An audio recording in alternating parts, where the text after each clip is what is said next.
Hello, ഇന്നത്തെ കഥയിലേക്ക് എല്ലാവർക്കും സ്വാഗതം. ചാനൽ ആദ്യമായിട്ട് കാണുന്നവരാണെങ്കിൽ ഒന്ന് സബ്സ്ക്രൈബ് ചെയ്തിട്ട് ലൈക്ക് ചെയ്യണേ. അതുപോലെ തന്നെ നിങ്ങൾ കമൻറ്റും ചെയ്യണം കേട്ടോ. അപ്പോൾ നമ്മുടെ കിരണിൻ്റെ കഥയിലേക്കാണ് ഇന്ന് പോകുന്നത്. കിരൺ മനോഹറിന് ആ വീഡിയോ കാണിച്ചു കൊടുക്കുന്നുണ്ടായിരുന്നു. സരയുടെ വീടിൻ്റെ ഓപ്പോസിറ്റായിട്ടാണല്ലോ എൻ്റെ വീട്. അപ്പോൾ ഞാൻ എന്തിനാണ് അവിടെ ക്യാമറ വെച്ചതെന്ന് നിനക്കറിയോ? ആ വീട്ടിൽ എന്തൊക്കെ നടക്കുന്നു എന്ന് അറിയാൻ വേണ്ടിയിട്ടാണ്. അതിനുശേഷം ആ ടാബിൽ വന്നിട്ടുള്ള വിഷ്വൽസൊക്കെ മനോഹറിന് കാണിച്ചു കൊടുക്കുകയാണ്. മനോഹർ ശരിക്കും പെട്ട അവസ്ഥയിലായിട്ടുണ്ടായിരുന്നു. കാരണം അവൻ ഒരിക്കലും അത് പ്രതീക്ഷിച്ചിട്ടുണ്ടായിരുന്നില്ല. ആ വീഡിയോയിൽ വ്യക്തമായിട്ട് കാണുന്നുണ്ട് മനോഹറും ഷാരിയും ചേർന്നിട്ട് താരയെ ആ കാറിനകത്ത് ഡിക്കിയിലേക്ക് കയറ്റുന്നതും അതിനുശേഷം ആ കാറും എടുത്തിട്ട് മനോഹർ അവിടെ നിന്ന് പോകുന്നതൊക്കെ. അപ്പോൾ അത് കാണിച്ചു കൊടുത്തിട്ട് തിരിച്ച് ടാബ് കാറിലേക്ക് വെക്കാൻ വേണ്ടിയിട്ട് പോയതാണ് കിരൺ. ആ സമയം നോക്കിയിട്ട് പെട്ടെന്ന് തന്നെ മനോഹർ അവിടെ നിന്ന് ഓടി രക്ഷപ്പെടുകയാണ്. പക്ഷേ കിരൺ വിടില്ലല്ലോ. കിരൺ പിന്നാലെ തന്നെ ഓടുന്നുണ്ടായിരുന്നു. അങ്ങനെ ഒരുപാട് ഓടിയതിന് ശേഷം മനോഹർ നേരെ ഒരു പണിതുകൊണ്ടിരിക്കുന്ന ഒരു ബിൽഡിങ്ങിലേക്കാണ് കയറി ചെല്ലുന്നത്. അങ്ങനെ ഒരുപാട് സ്റ്റെപ്പ് കയറി അവൻ മുകളിലേക്ക് എത്തുന്നുണ്ട്. പിന്നാലെ തന്നെ കിരണും ഉണ്ടായിരുന്നു. പക്ഷേ മുകളിലെത്തിയ സമയത്ത് മനോഹർ ഒരു സ്ഥലത്ത് ഒളിച്ചു നിന്നപ്പോൾ കിരൺ അവനെ മിസ്സാവുകയാണ്.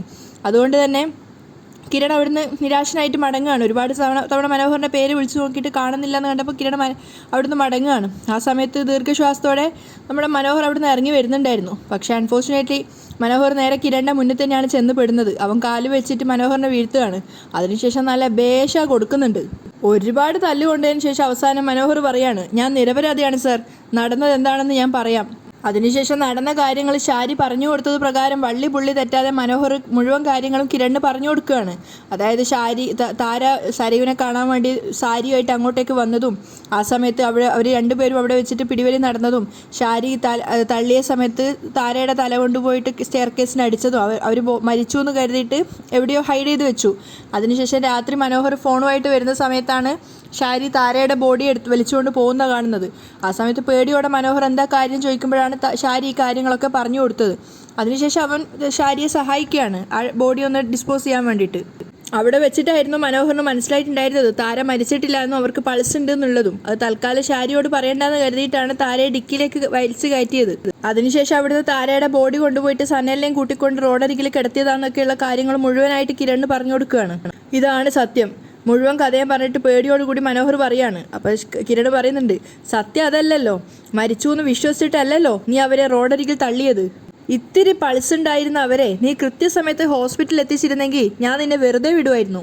പക്ഷേ ഇപ്പം നീ ചെയ്യുന്ന എല്ലാ പാപങ്ങൾക്കും ചെറിയൊരു ശിക്ഷ തന്നേ പറ്റൂ. ഇടയ്ക്കിടയ്ക്ക് നിനക്കത് വേണം എന്ന് പറഞ്ഞിട്ട് മനോഹറിനെ പൊതിരെ വീണ്ടും തല്ലുകയാണ്. മനോഹറാണെങ്കിൽ തിരിച്ചൊന്നുപോലും പ്രതികരിക്കാതെ നിഷ്കരണം ആ തല്ല് മുഴുവൻ കൊള്ളുകയാണ്.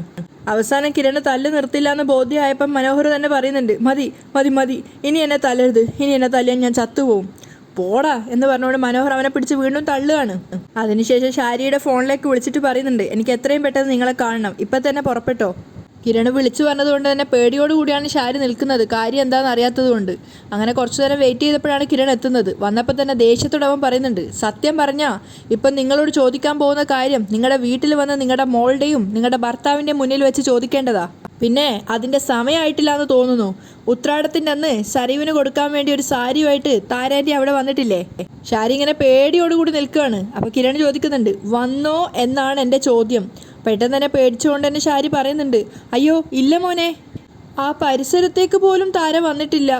അപ്പം കിരൺ ദേഷ്യത്തോടെ പറയുന്നുണ്ട്, ആൻറ്റി ആണെങ്കിലും നിങ്ങളുടെ മുടിക്ക് കുത്തിപ്പിടിച്ചിട്ടാണ് ഈ ചോദ്യം ചോദിക്കേണ്ടത്, അല്ലെങ്കിൽ കരണം നോക്കി തല്ലുക വേണ്ടത്. ഷാരി പേടിയോടെ തല താഴ്ത്തി നിൽക്കുകയാണ്. അപ്പോൾ കിരൺ പറയുന്നുണ്ട്, നിങ്ങളുടെ വീടിൻ്റെ ഫ്രണ്ട് ഭാഗം വ്യക്തമായി കാണുന്ന തരത്തിലാണ് എൻ്റെ വീട്ടിൽ ക്യാമറ വെച്ചിരിക്കുന്നത്. അത് കേട്ടത് ഷാരി ശരിക്കും ഞെട്ടുകയാണ്. അപ്പോൾ കിരൺ പറയുന്നുണ്ട്, ആ ക്യാമറ കണ്ണുകൾ സത്യം മാത്രമേ പറയൂ. അത് മാത്രമല്ല, ചോദിക്കേണ്ട രീതിയിൽ ഞാൻ മനോഹറിനോട് ചോദിച്ചു കാര്യങ്ങളൊക്കെ, അവൻ എന്നോട് സത്യം മുഴുവൻ പറഞ്ഞു. അത് കേട്ടതും ഷാരി ശരിക്കും ഭൂമി പിളർന്ന് താഴേക്ക് പോയെങ്കിൽ എന്നുള്ള പേടിയോടുകൂടി നിൽക്കുകയാണ്. അപ്പോൾ കിരൺ പറയുന്നുണ്ട്, താരാൻറ്റിയെ തലക്കടിച്ച് വീഴ്ത്തിയല്ലേ? അയ്യോ മോനെ, സംഭവിച്ചതൊക്കെ ഞാൻ പറയാം. അവൾ സാരിയായിട്ട് വന്നിട്ട് സരയുവിനെ കാണണമെന്ന് പറഞ്ഞപ്പോൾ എത്രയൊക്കെ ആയാലും കഥകൾ അറിയുന്നത് വരെ ഞാനാണല്ലോ അവളെ പ്രസവിച്ചു എന്ന് കരുതി മുന്നോട്ട് പോയത്. ഇപ്പോഴും അവളെൻ്റെ മോളല്ലാന്ന് കരുതാൻ പറ്റുന്നില്ല. അതുകൊണ്ട് സാരി കൊടുക്കാൻ പറ്റില്ലെന്ന് പറഞ്ഞ് ഞാൻ അവളെ തള്ളിയിട്ടു. ആ സമയത്താ പിടിയും വലിയും ഉണ്ടായത്. ഞാൻ അവളെ പിടിച്ച് തള്ളിയപ്പോൾ തല പോയി ഭിത്തിയിലിടിച്ചു. അവളുടെ ബോധം പോവുകയും ചെയ്തു. പൾസ് നോക്കിയപ്പോൾ അത് കിട്ടാനില്ലായിരുന്നു. ഞാൻ ആകെ പേടിച്ചു പോയി.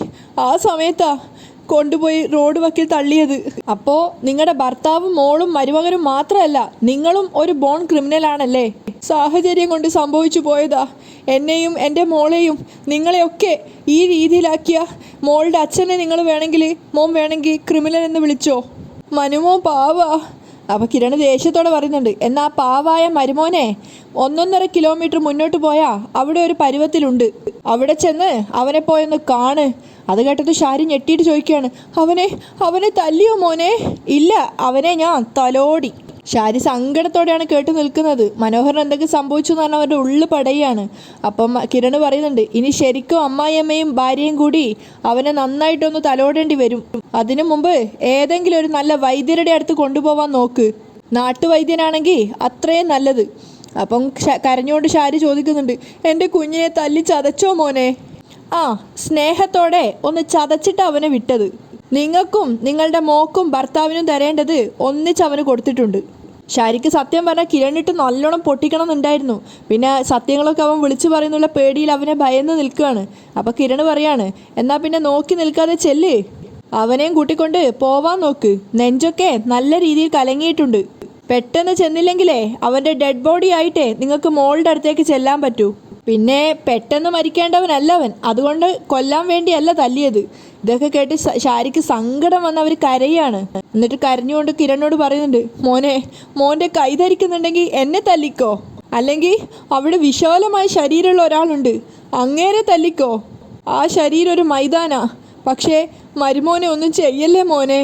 കൈകൂപ്പിക്കൊണ്ടാണ് ഷാരി സംസാരിക്കുന്നത്. അപ്പോൾ കിരൺ ദേഷ്യത്തോടെ പറയാണ്, ഇതാണ് അവൻ്റെ കയ്യിലിരിപ്പെങ്കിൽ ക്രൂശിക്കുകയല്ല കൊല്ലുക തന്നെ ചെയ്യും ഞാൻ. എന്നിട്ട് ദേഷ്യത്തോടെ അവൻ അവിടുന്ന് പോവാണ്.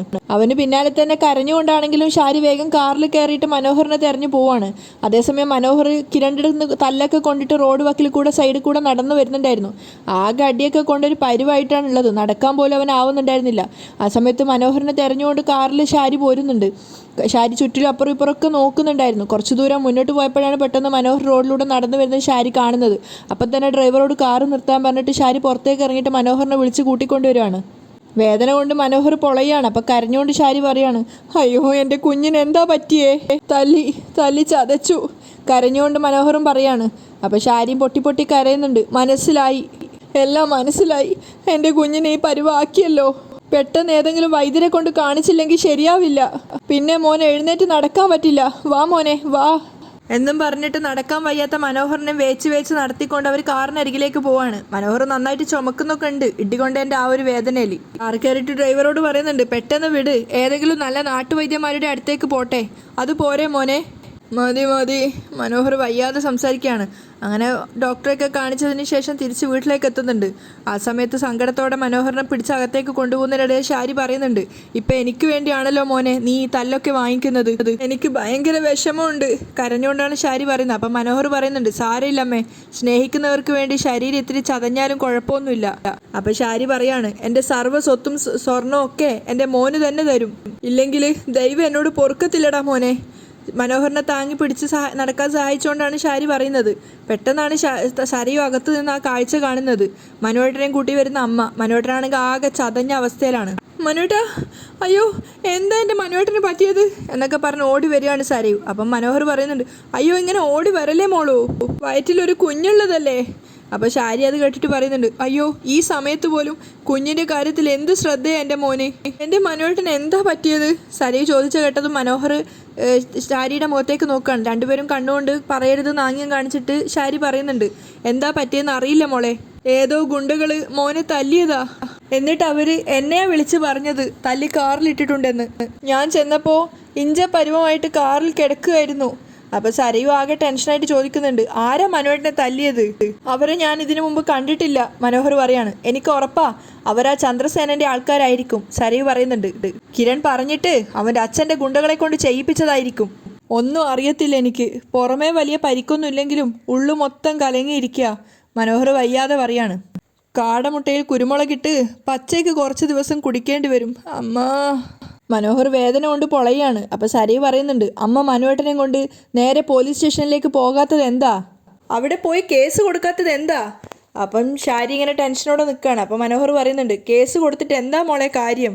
സേനൻ്റെ ഗുണ്ടകളാണ് ചെയ്തതെങ്കിൽ പോലീസും ഗുണ്ടകളൊന്നും അവർക്കൊരു പ്രശ്നവുമല്ല എന്ന് മാത്രമല്ല മോളെ, കോടതിയിൽ ഇനി അവരെ കയറ്റിയതിൻ്റെ പേരിലായിരിക്കും അടുത്ത തല്ല് കിട്ടാൻ പോകുന്നത്. അത് മനോഹറും ശരിവെക്കുകയാണ്. സരീവിന് എന്താ ചെയ്യേണ്ടതെന്നും പറയേണ്ടതെന്നും അറിയാത്ത അവസ്ഥയിലാണ്. അപ്പം മനോഹർ പറയുന്നുണ്ട്, അതുകൊണ്ട് മോള് വെള്ളം ചൂടാക്കി ഒന്ന് പിടിച്ചു തന്നാൽ മതി.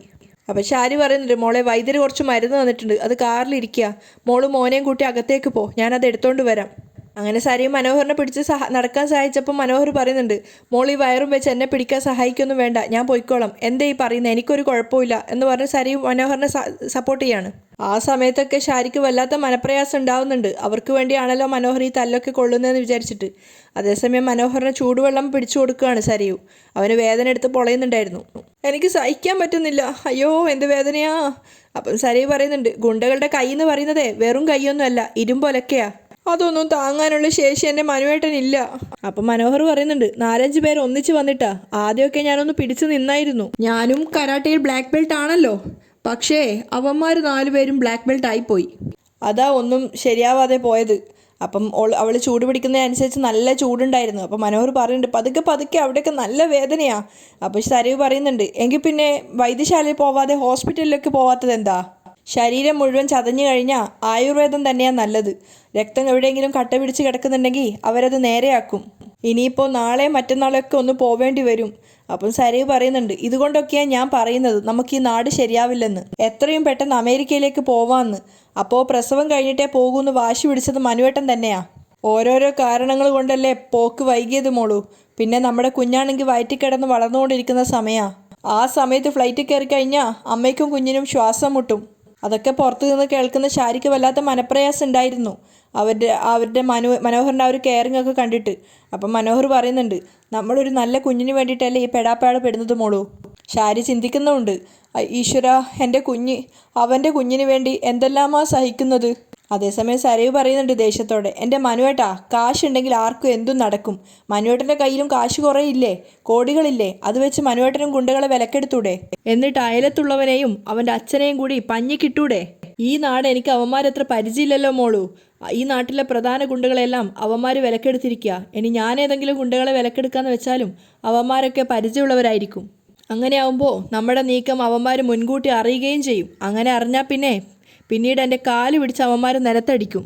അപ്പോൾ സരിയു ദേഷ്യത്തോടെ പറയുന്നുണ്ട്, എന്നാലും എനിക്ക് അപമാനം സഹിച്ച് ജീവിക്കാൻ വയ്യ മനുവേട്ടാ. അപ്പം മനോഹർ പറയാണ്, കിരണിൻ്റെ അയലത്ത് വന്ന് താമസിക്കണ്ടെന്ന് പറഞ്ഞപ്പോൾ മോള് കേട്ടില്ലല്ലോ. അപ്പം സരിവിന് ദേഷ്യം വരുന്നുണ്ട്, അവൾ നാളെ തന്നെ വരും, സമ്മാനമൊക്കെ വാങ്ങിച്ചിട്ട് വരും ആ കല്യാണി, അവൾ വരുന്ന ഫ്ലൈറ്റ് ആകാശത്ത് വെച്ച് തന്നെ കത്തിയാൽ മതിയായിരുന്നു. സരിവ് ആകെ ടെൻഷനോട് കൂടിയാണ് പറയുന്നത്. ഇതൊക്കെ കേട്ടിട്ട് ഷാരിക്കും വല്ലാത്ത വിഷമം ഉണ്ടായിരുന്നു, കാരണം അവരുടെ ജീവിതം ദിവസം കഴിയുന്തോറും അധപ്പതിച്ചുകൊണ്ടേ ഇരിക്കുകയാണല്ലോ. അങ്ങനെ അവരവിടെ നിന്ന് സങ്കടത്തോടെ പോവുകയാണ്. ആ സമയത്ത് സരിവ് മനോഹരനോട് ചോദിക്കുന്നുണ്ട്, അല്ല മനുവേട്ടൻ ഇപ്പം തല്ലാൻ മാത്രം നമ്മളവരോട് തെറ്റൊന്നും ചെയ്തിട്ടില്ലല്ലോ. പെട്ടെന്ന് മനോഹർ ഒന്ന് സ്റ്റെക്കാവുകയാണ്, എന്നിട്ട് ചിരിച്ചുകൊണ്ട് പിന്നെ വേഗം പറയുന്നുണ്ട്, ഇപ്പം തല്ലിയത് സന്തോഷത്തിൻ്റെ തല്ല. സന്തോഷത്തിൻ്റെ തല്ലോ? സരിവ് ചോദിക്കുകയാണ്. ആ, ഇപ്പോൾ കല്യാണിക്ക് പ്രൈസ് കിട്ടിയില്ലേ ഓണത്തിൻ്റെ, അതിൻ്റെ സന്തോഷത്തിന് തല്ലിയതാ. സരീവിന് വല്ലാത്ത ദേഷ്യം വരുന്നുണ്ടായിരുന്നു. അപ്പോഴും മനോഹർ പറയുന്നുണ്ട്, കൈ കഴക്കുന്നുണ്ടെങ്കിൽ പറയണേ മോളൂ. പറയാം, അച്ഛൻ ഇവിടെ ഇല്ലെങ്കിൽ അച്ഛനെ കൊണ്ട് തടവിക്കായിരുന്നു. അയ്യോ വേണ്ട വേണ്ട വേണ്ട, ഗുണ്ടകളുടെ കൈ പിന്നെയും സഹിക്കാം, ആ കൈ തീരെ സഹിക്കാൻ പറ്റില്ല. വേദന കൊണ്ട് മനോഹർ പൊളയാണ്. അപ്പോഴേക്കും താഴെ കാറുമായിട്ട് കിരൺ വന്നിട്ടുണ്ടായിരുന്നു. കിരൺ കാറിൻ്റെ ഡോറ് തുറന്നിറങ്ങിയതും ഷാരി അങ്ങോട്ടേക്ക് വന്ന് നിൽക്കുകയാണ്. ഷാരിയുടെ മനസ്സിങ്ങനെ പെടയുന്നുണ്ടായിരുന്നു, ഈശ്വര ഇനിയും ഇവൻ എന്തിനാ വന്നതെന്ന് അറിയില്ലല്ലോ. അപ്പോഴേക്കും മുഖത്ത് കത്തി അമരുന്ന ദേഷ്യമായിട്ട് കിരൺ അവർക്ക് അരികിലേക്ക് നടന്നു വരികയാണ്. അവിടെയാണ് ഇന്നത്തെ എപ്പിസോഡ് വൈൻഡപ്പ് ചെയ്യുന്നത്.